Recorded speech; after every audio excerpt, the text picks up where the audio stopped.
ভিকি হত্যা মামলায় জড়িত থাকা সন্দীপ কর উরুফে আকাশকে আজ 10 দিনের পুলিশ রিমান্ড চেয়ে আদালতে প্রেরণ করা হয়। আদালত তাকে 5 দিনের পুলিশ রিমান্ডের মঞ্জুর করে।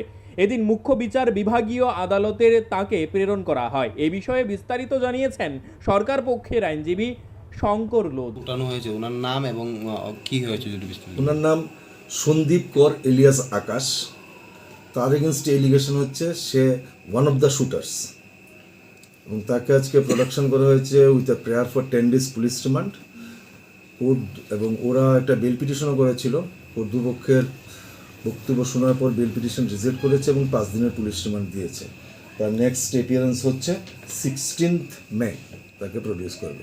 আচ্ছা, পুলিশ কোন ইয়েতে তাকে মানে মেন শুটার বলেছে বা কি বিশেষ কিছু কি পেয়েছে বন্ধুতুল্য? আফটার দ্য ইনসিডেন্ট একটা সিসিটিভির ফুটেজ ছিল, সেই সিসিটিভির ফুটেজ থেকে দেখা যাচ্ছে ও পালাচ্ছে এবং সুস্মিতাকে যখন অ্যারেস্ট করা হয়ে ইন্টারোগেশন করা হয়, সুস্মিতা তাকে আইডেন্টিফাই করেছে এবং ওর বাড়ি থেকে একটা সিসিটিভির ফুটেজ দেখা হয়েছে।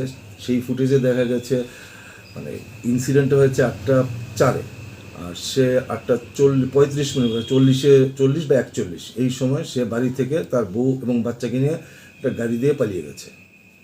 কোন কোন ধারায় মামলাগুলি নথিভুক্ত হয়েছে? তার এগেনস্টে দ্য সেম 302, 27 আর্মস অ্যাক্ট সবগুলোই আছে, কারণ সে তো one of the prime accused.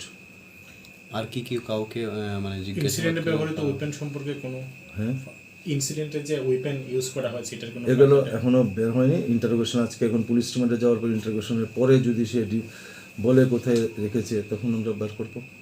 আর এই বিকি হত্যা মামলার এখনো ফার্দার ডেভেলপমেন্ট কি আছে?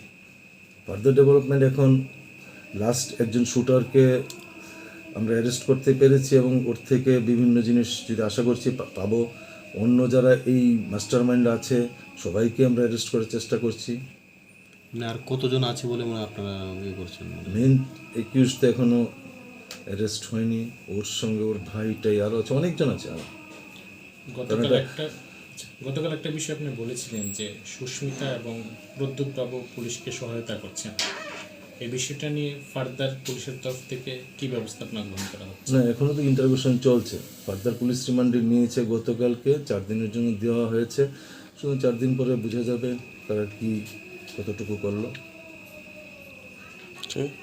Bureau report, news live 24 Tripura.